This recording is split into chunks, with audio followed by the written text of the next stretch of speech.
ذل، علوی برج، بطولی منزل، حسنی چاند، حسینی ہے اجالا تیرا، نبوی نیل، علوی فصل، بطولی گلشن، حسنی پھول، حسینی ہے مہکنا تیرا، ماں کی طرف سے حسنی، باپ کی طرف سے حسنی، باپ کی طرف سے حسنی، ماں کی طرف سے حسینی، نجیب الطرفین سید غوث پاک۔ پنجتن پاک کی فضیلت بیان کرنے لگا۔ آئیے کیا ہے پنجتن پاک؟ پھر اس کے بعد دوسرا مرحلہ تقریر کا بھی قریب آتا ہے، لیکن سب کی توجہ کیا ہے پنجتن پاک؟ غوث اعظم رضی اللہ تعالیٰ عنہ، ولیوں کے سردار، تاجدار ولایت، سلطان ولایت، سلطان العارفین، سید الاولیاء، سید الاغواث، سید الاقطاب، غوث العالمین، غیاث الکونین۔ میرے امام نے کہا واہ کیا مرتبہ اے غوث ہے بالا تیرا، اونچے اونچوں کے اونچے اونچوں کے اونچے اونچوں کے سر سے، اونچے اونچوں کے سر سے قدم اعلیٰ تیرا، سر بھلا کیا کوئی جانے کے ہے ایسا تیرا، اولیاء بنتے ہیں آنکھیں وہ ہے تلوار تیرا۔ اور مجدد 14ویں صدی کہتا ہے تجھ سے در سے صد اور صد سے ہے مجھ کو نسبت، میری گردن میں بھی ہے دور کا ڈورا تیرا، اس نشانی کے جو سگ ہیں نہیں مارے جاتے، حشر تک میرے گلے میں رہے پھٹا تیرا۔ غوث پاک اتنے بڑے ولی کہ اولیاء ان کی محفل میں آتے تھے، بلکہ سید الانبیاء بھی ان کی محفل کی قبولیت کی ضمانت دینے کے ان کی محفل میں تشریف لاتا تھا۔ کبھی موسیٰ علیہ السلام بھی آئے ان کی محفل کو معتبر بتانے کے لیے۔ بہرحال کبھی تو وہ رک کے کہتے او اسرائیلی رکو، او اسرائیلی رکو، ذرا محمدی کا بیان سن کے جاؤ۔ لوگوں نے پوچھا کس کو روک رہے تھے؟ کہا خضر اڑتے ہوئے جا رہے تھے، میں نے کہا رکو ذرا میرا بیان سن کر جاؤ۔ یہ ہے میرے امام نے کہا سکر کے جوش میں جو ہے وہ تجھے کیا جانے، سکر کے جوش میں جو ہے وہ تجھے کیا جانے، خضر کے ہوش سے پوچھے کوئی رتبہ تیرا، خضر کے ہوش سے پوچھے کوئی رتبہ تیرا۔ غوث پاک کی محفل پنجتن کیا ہے؟ تھوڑی دور سے آ رہا ہوں لیکن بات سمجھ آئے گی کیونکہ دو عنوان دیا ہے تو مجھے مختصر کرنا ہے، میرے بعد بھی آپ کو ایک بڑی ہستی کو سننا ہے، اس کی بات مختصر کرنے چلا ہوں، ورنہ میں ایک کے نام لے کر فضیلت پڑھتا، مگر یہاں وہ ٹائم نہیں، اس لیے میں اختصار کے ساتھ تھوڑی دور سے آ رہا ہوں۔ غوث پاک کی بارگاہ اتنی بڑی بارگاہ، آپ کے یہاں بیان کیا جاتا ہے کہ آپ کے بڑے بڑے مہمان آتے ہیں، بڑے بڑے ابدال، بڑے بڑے اقطاب فیض لینے کے لیے، اس لیے کہ میرے امام نے کہا تصوف تیرے مکتب کا سبق ہے۔ غوث پاک کے مکتب میں تصوف پڑھایا جاتا ہے، اور پڑھانا دور کی بات ہے، چوٹ پہ نظر ڈالے تو وہ صوفی بن جاتا ہے، یہ بات ہے۔ غوث پاک کی شان بڑی اعلیٰ ہے، اللہ اکبر۔ آپ کے یہاں بہت بڑے بڑے لوگ آتے تھے، آپ کے دروازے پر ایک شخص بیٹھے تھے، بڑے بھولے بھالے سیدھے سادے آدمی تھے، ایک دروازے بیٹھتے تھے، دروازہ ان کی ڈیوٹی تھی کہ لوٹے لے کر بیٹھے تھے، اور جو مہمان آئے ان کو وضو کرانے کے لیے لوٹے تھے، وضو کا پانی لوٹے میں پیش کرتے، استنجا کے لیے لوٹا پیش کرے کے لیے لے جا استنجا کرے وضو کرے، خدمت تھی۔ آپ جانتے ہیں عام طور پر اس طرح کی خدمت، چھوٹی موٹی خدمت ان لوگوں کو دی جاتی ہے جن کو کوئی بہت بڑی خدمت سونپی نہیں جا سکتی، یہی تو ہوتا ہے، یہی ہوتا ہے، چھوٹی چھوٹی باتیں ان کو دی جاتی ہیں۔ وہ بیٹھتے تھے، ایک دن دو ابدال غوث پاک سے ملنے کے لیے آئے، اور وہ دو ابدال جب غوث پاک سے ملنے آئے تو انہوں نے ان کو دیکھا۔ یہ ابدال کون ہوتے ہیں؟ ابدال حدیث پاک میں آتا ہے ابدال وہ ہوتے ہیں کہ جن کی برکت سے بارش برستی ہے۔ اجابت الغوث علامہ شامی کا مختصر رسالہ ہے، انہوں نے اس میں حدیث لکھی ہے، شیخ محی الدین ابن عربی نے بھی اس کو بیان کیا ہے۔ ابدال وہ ہوتے ہیں جن کے صدقے میں بارش برستی ہے، جن کے صدقے میں اناج پیدا ہوتا ہے، جن کے صدقے میں مسلمان جنگ جیتتے ہیں، جن کے صدقے میں جو ہے مصیبتیں ٹلتی ہے، یہ ابدال ہوتے ہیں، ابدال۔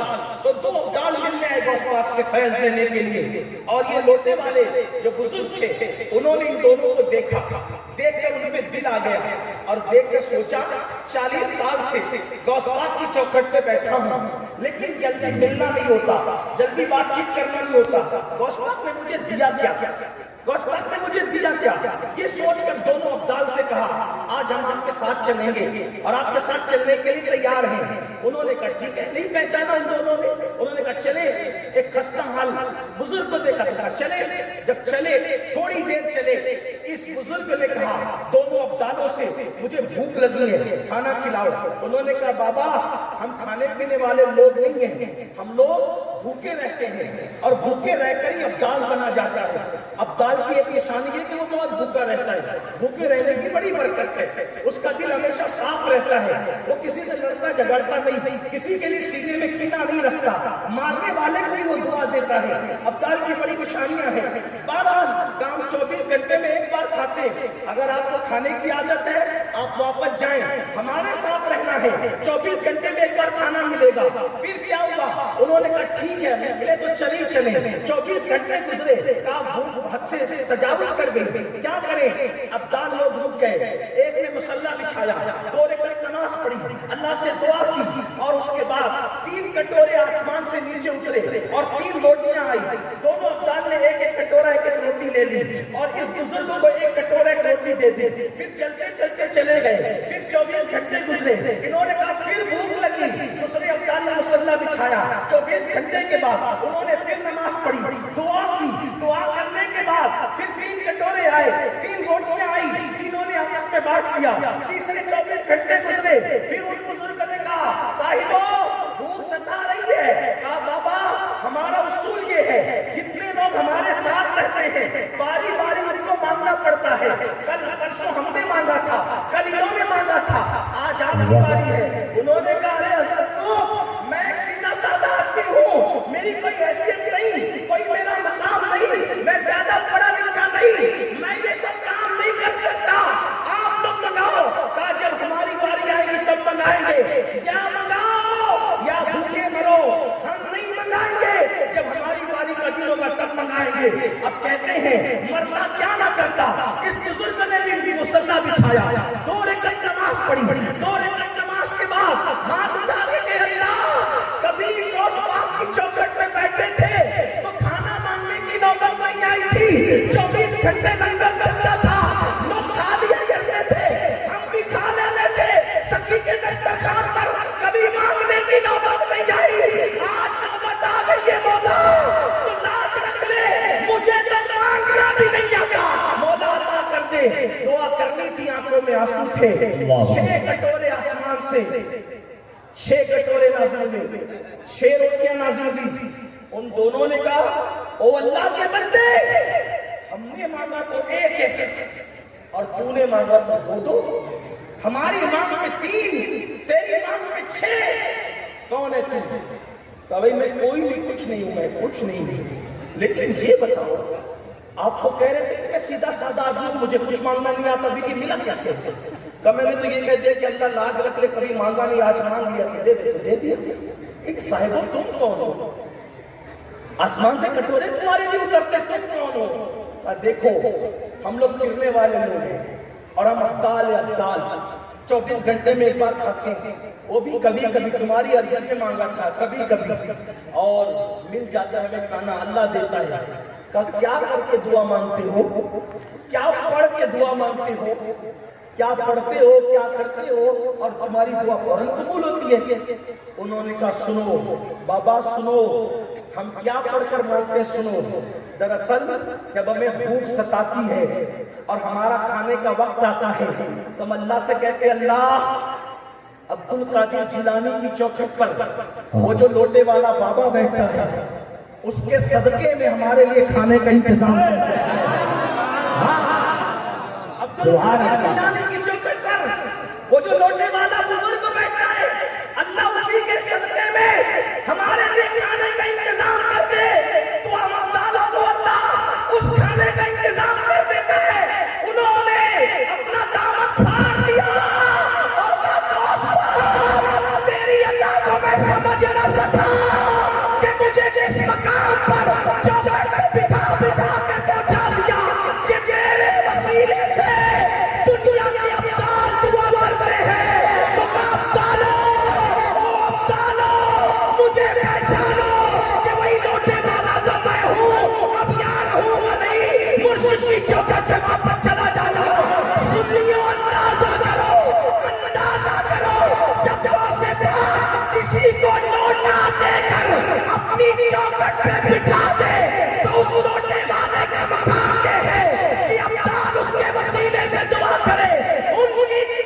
پہ بیٹھنے والے کا مقام یہ ہے تو غوث پاک کی اولاد کا مقام ہے۔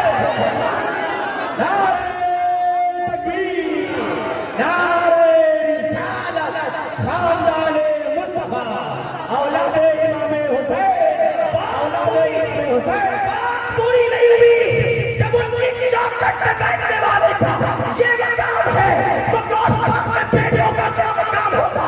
اور جب غوث پاک کا یہ مقام ہے، جب غوث پاک کے بیٹوں کا یہ مقام ہے تو میرے دوست کا مقام کیا ہوگا؟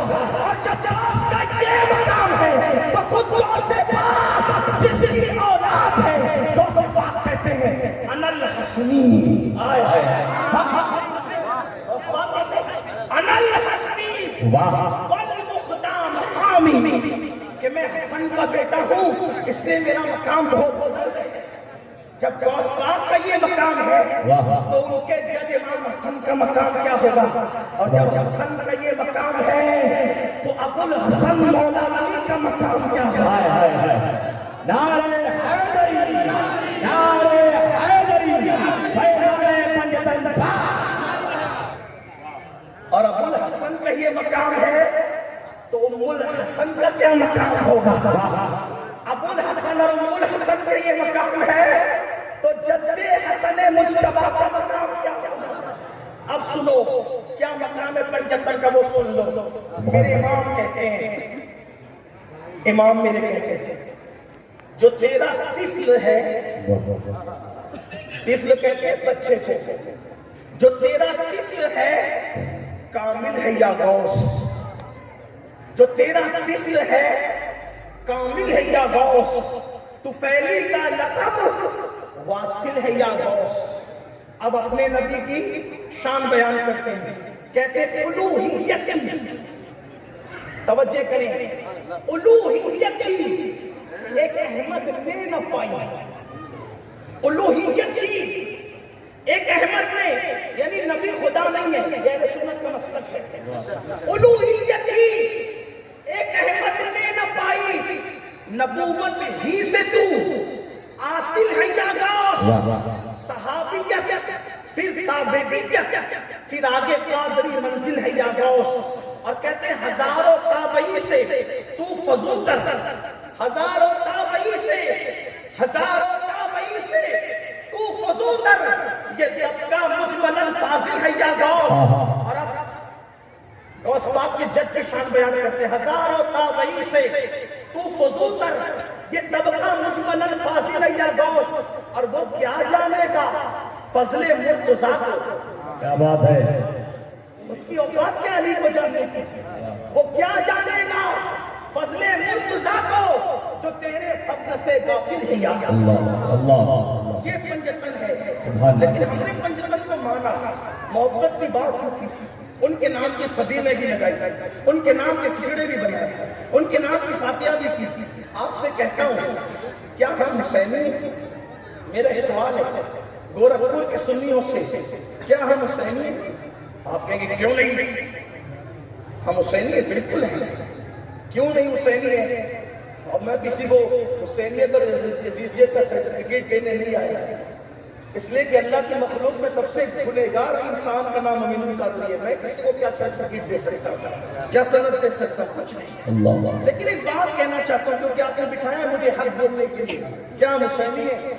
آپ کہیں گے ہاں۔ میں نے کہا کیا دلیل ہے؟ کہا نہیں دیکھتے، ہم یا علی مولا کا نعرہ لگاتے ہیں، لبیک یا حسین کے نعرے بھی لگ رہے ہیں، اور پھر ہم 10 دن محرم کی محفل سجاتے ہیں، ہم ولادت حسین کی محفل سجاتے ہیں، ولادت حسن مجتبیٰ کی محفل سجاتے ہیں، شہادت حسین پاک، شہادت حسن مجتبیٰ، شہادت مولا علی سیدہ فاطمہ الزہرا کی عظمت کے پروگرام کرتے ہیں۔ میں کہتا ہوں آپ کو شاید یہ بات نہیں پتا کہ ہم 4-5 فٹ کے وجود کا نام ہے، لیکن حسین کسی 4-6 فٹ کے وجود کا نام نہیں ہے، صرف حسین ہے۔ حسین ایک فکر کا نام ہے، حسین ایک فکر کا نام ہے، حسین مسلک کی پہچان کا نام ہے، حسین مذہب کے علامتی نشان کا نام ہے، حسین حقانیت کا نام ہے، حسین کردار کا نام ہے، حسین عروج اور بلندی کا نام ہے، حسین تحفظ قرآن کا نام ہے، حسین نیزے پہ قرآن سنانے والے تالیے قرآن کا نام ہے، حسین غربتوں کی بلندی کا نام ہے، حسین نواز رسول کا نام ہے، حسین تدبر قرآن کا ایک بہت بڑا نام ہے جو قرآن کا بہت بڑا مدبر ہو، حسین نجات کا نام ہے، حسین صراط مستقیم کا نام ہے، حسین تقوی کا دوسرا نام ہے، حسین ایمان کا دوسرا نام ہے، حسین کلمہ لا الہ الا اللہ کی بنیاد کا نام ہے، حسین شاہ ہے، حسین بادشاہ ہے، حسین دین ہے، حسین دین کو پناہ دینے والے ہیں، اسی لیے غریب نواز کی طرف جو چار مصرے منسوب ہے، شاہ است حسین، بادشاہ است حسین، دین است حسین، دین پناہ است حسین، سردار ندار دست در دست یزید، حقا کی بنا لا الہ است حسین۔ آپ سے پوچھنا چاہتا ہوں کیا جو فکر امام حسین کی تھی وہی فکر ہماری ہے؟ کیا جو خیال امام حسین کا تھا وہی خیال ہمارا ہے؟ یاد رکھنا میرے جوانوں، امام حسین کو شربت کی تقسیم سے اتنی خوشی نہیں ہوتی جتنی خوشی شریعت پر عمل کرنے کی بنیاد پر۔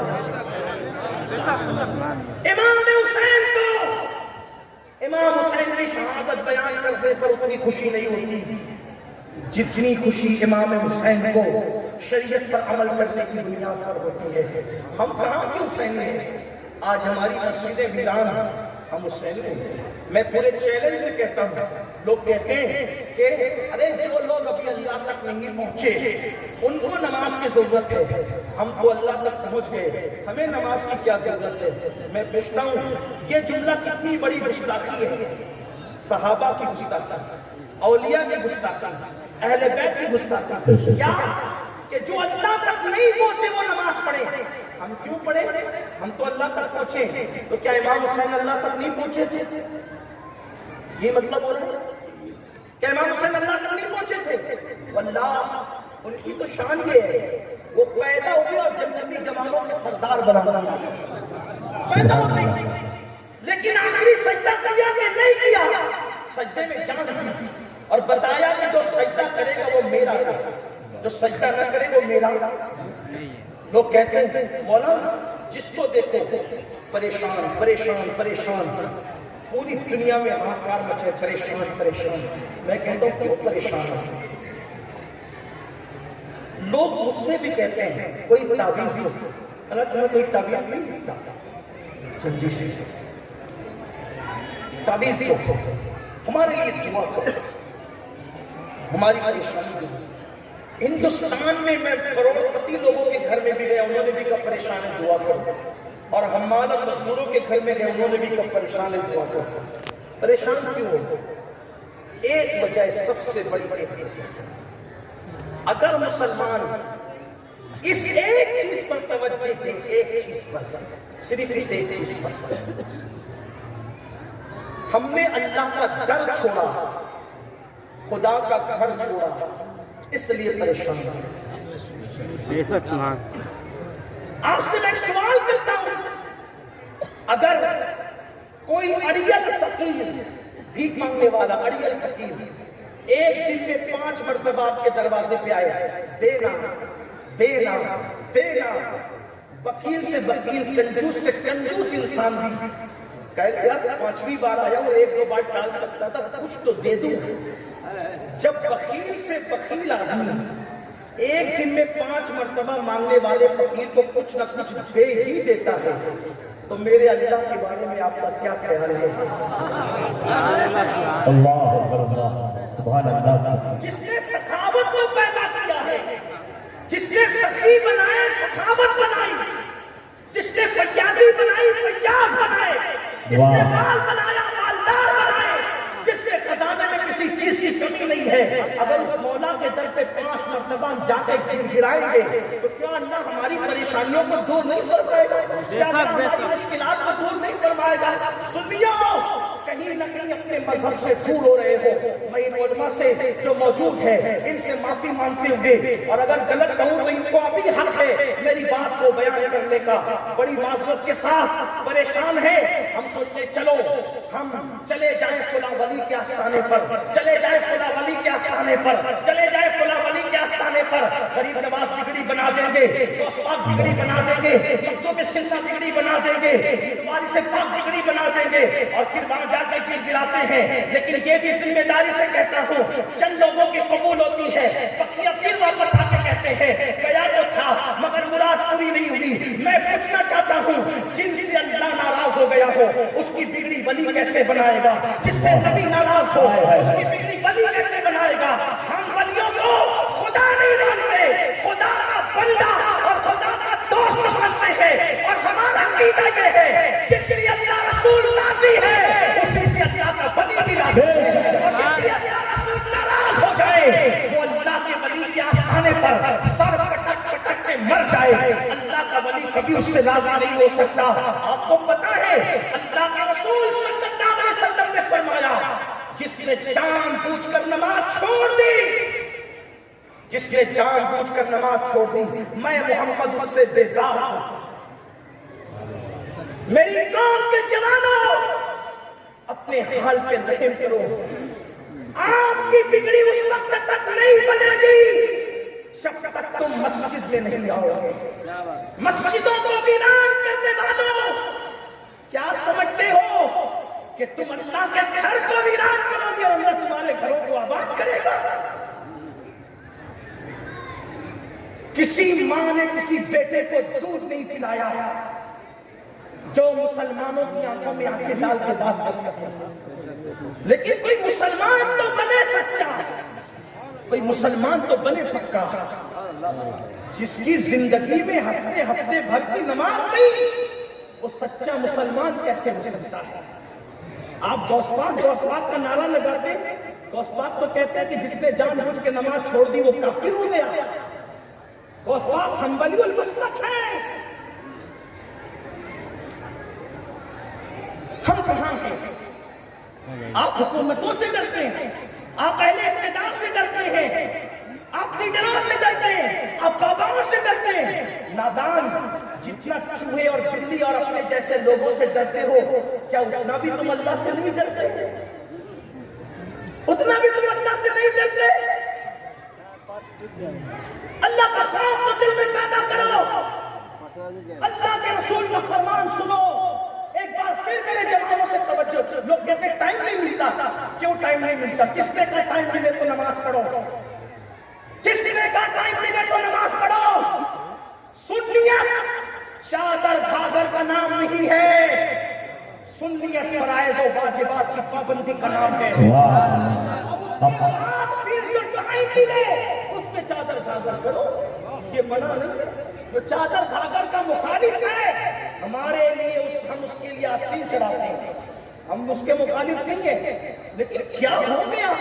نماز کا وقت ہے اور تم جلوس میں چل رہے ہو۔ میلاد النبی کے دن تم نماز نہیں پڑھے، حضور کے دل پہ کیا گزرے گی؟ اور سندل کے ٹائم میں تم نمازوں کو ترک کر رہے ہو، صاحب مزار کے دل پہ کیا گزرے گی؟ آپ کہاں ہو؟ فرض چھوڑ دیا۔ ایک ولی کا نام بتاؤ جو نماز نہیں پڑھتا ہو، نماز چھوڑو گے اور کہو گے میری بگڑی بنے، اور بڑی معذرت کے ساتھ، بہت معافی کے ساتھ، ہم نے تو تعویذات کے دندے شروع کر دیے، میں تیری پسند کا رشتہ کروا دوں گا، میں تیری روزی سے بندش کھلوا دوں گا، میں تجھے بیٹا دلوا دوں گا، تیری کیا اوقات ہے؟ جس نے میرے اللہ نے دروازے بند کیے، تو کیا کرے گا؟ کیا بات ہے، واہ واہ۔ یہ سب پوری چھوڑ رہے ہیں، دھوکہ ہے دھوکہ۔ اگر تمہارا رشتہ اللہ سے کمزور ہو گیا ہے اور تم مسجدوں سے دور ہو گئے ہو، روزی کی کوئی بندش نہیں ہے، اللہ نے تمہاری روزی بند کر دی۔ انسان جادو کرے، تعویذ کیا نہیں، بھیا پیر میں نہیں چھوڑی، مہربانی کرو۔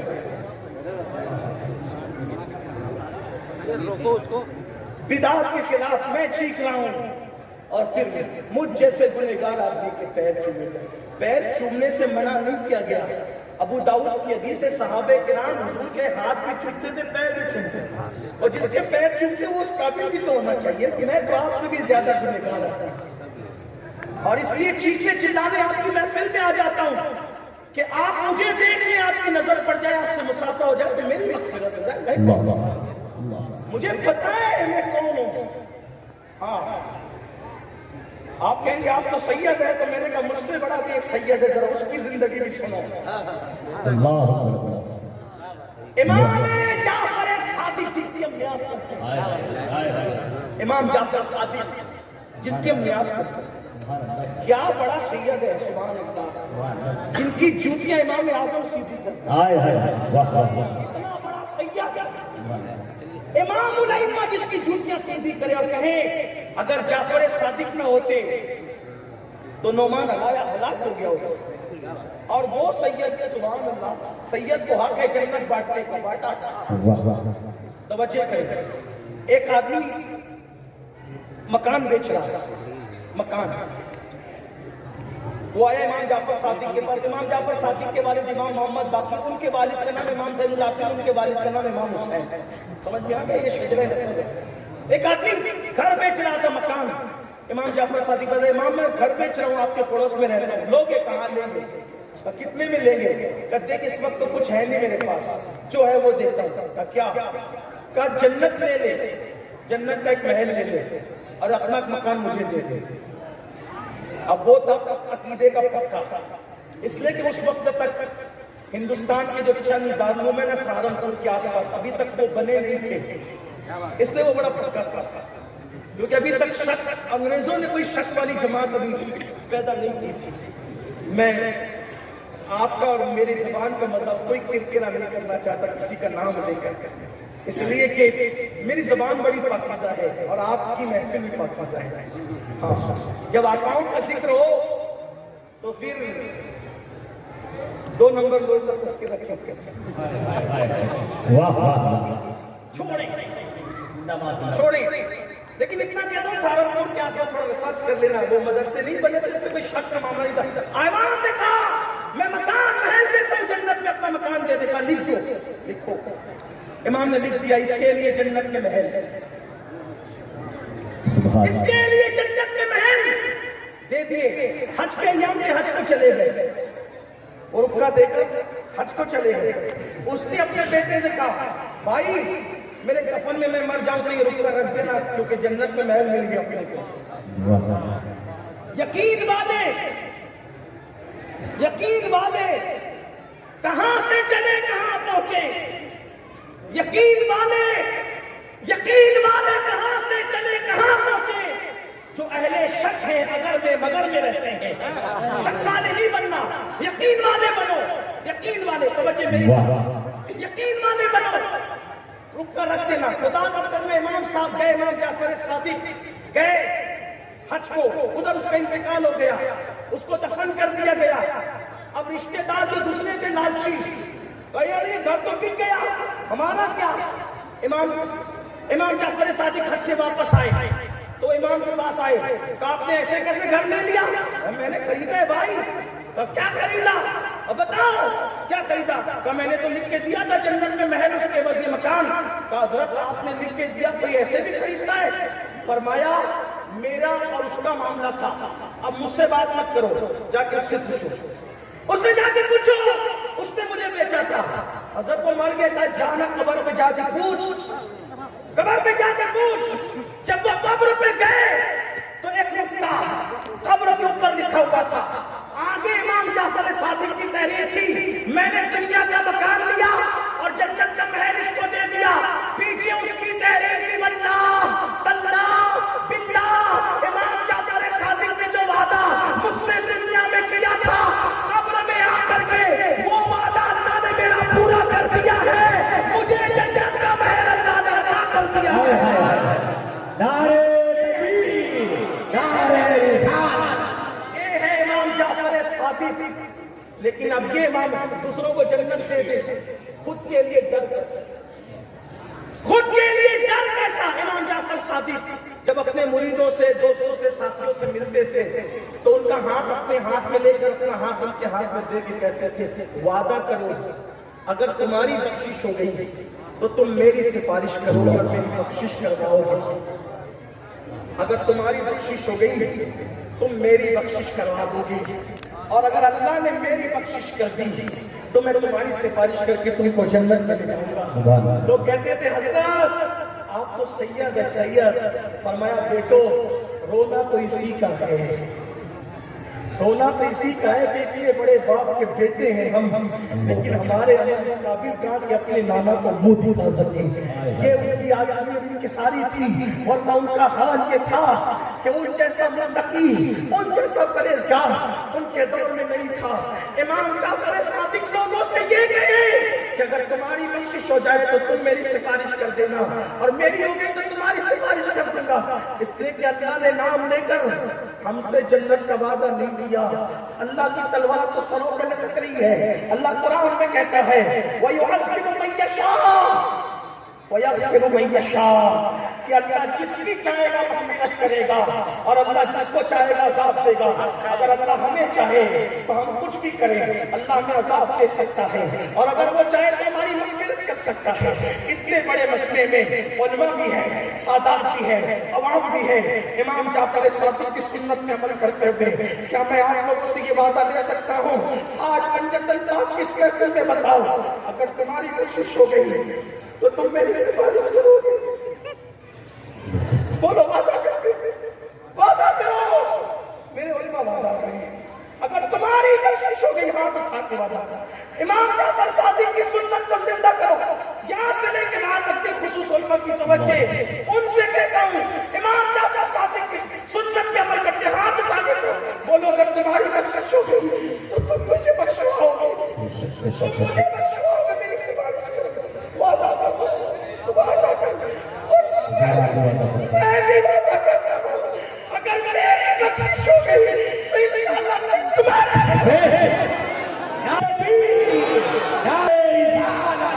اولاد مصطفیٰ شہزادہ امام حسین نعرہ حیدری۔ سنیو اپنی عمل دکھایا، جب نبی کا بیٹا جہنم میں جا سکتا ہے، نوح علیہ السلام کے بیٹے کی شکل میں ہم کہاں ہیں؟ نہ زندگی میں جمعہ تک لوگ نہیں پڑھتے۔ میرے آقا نے فرمایا جس نے نماز چھوڑ دی میں اس سے بیزار ہوں، جس سے نبی بیزار ہے اس سے اللہ بھی راضی نہیں ہے، اس سے غوث بھی راضی نہیں ہے، اس سے غریب نواز بھی راضی نہیں ہے۔ سنیو کیا کر رہے ہو؟ آپ کہتے ہیں نبی پاک بخشوائیں گے، بے شک بخشوائیں گے، لیکن میرے نبی نے حضرت ابو ہریرہ سے کہا ابو ہریرہ جو نماز نہیں پڑھتا تو کبھی اس کی صحبت پہ اس کے پاس مت بیٹھنا۔ ابو ہریرہ جو نماز نہیں پڑھتا تو اس کے پاس مت بیٹھنا۔ آقا فرماتے ہیں ابو ہریرہ کیونکہ جو نماز نہیں پڑھتا آسمان سے اس پہ لعنت برستی ہے، اس لیے تو کبھی اس کے پاس مت بیٹھنا۔ میرے آقا نے حضرت ابو ہریرہ سے کہا بے نمازی کے پاس ابو ہریرہ تم نہ بیٹھنا۔ بتاؤ آقا جب اپنے صحابہ کو بے نمازی کے پاس بیٹھنے سے منع کرتے ہیں ہم کیا سوچتے ہیں؟ ہم حضور کو خوش کر گئے؟ جو لوگ قبر میں نبی کا دل دکھائیں، سوچو تو صحیح آپ پریشان نہیں رہیں گے؟ میں تعویذ کے مخالف نہیں، تعویذ کام کرتا ہے جادو کاٹنے میں، تعویذ جادو کاٹ سکتا ہے، اللہ کا عذاب نہیں دور کر سکتا۔ میرے اللہ کا عذاب دور کروانا ہے مسجد سے رشتہ جوڑو، لاؤ۔ ارے کتنے نادان ہو آپ، مجھ سے کہتے ہو دعا کراؤ، دعا سنت ہے۔ فاروق اعظم مدینہ منورہ کے چھوٹے چھوٹے بچوں کو کہتے تھے میرے لیے دعا، میرے لیے دعا۔ فاروق اعظم آپ بھی کراؤ دعا، لیکن آپ سے کہنا چاہتا ہوں میرا اللہ آپ کا اللہ ہم سب کا اللہ ہر رات کے آخری پہر میں، رات کے آخری حصے میں جب رات کا آخری حصہ آتا ہے پہلے آسمان پہ تجلی کرتا ہے جیسا کہ اس کی شان ہے، پہلے آسمان پہ تجلی کرتا ہے اور وہ اپنی شان کے مطابق ہمیں بلاتا ہے، صدا لگاتا ہے، آواز دیتا ہے جیسا کہ اس کی شان ہے۔ میرے بندو آؤ مجھ سے جو مانگنا ہے، سچ بتانا جتنا تعویذ والے باباؤں کے پاس جا کے گڑ گڑا رہے ہو اتنا کبھی اللہ کے پاس تو گڑ گڑا نہیں آتا۔ اللہ اپنے اللہ کو تم نے سجدہ کیا. نعرے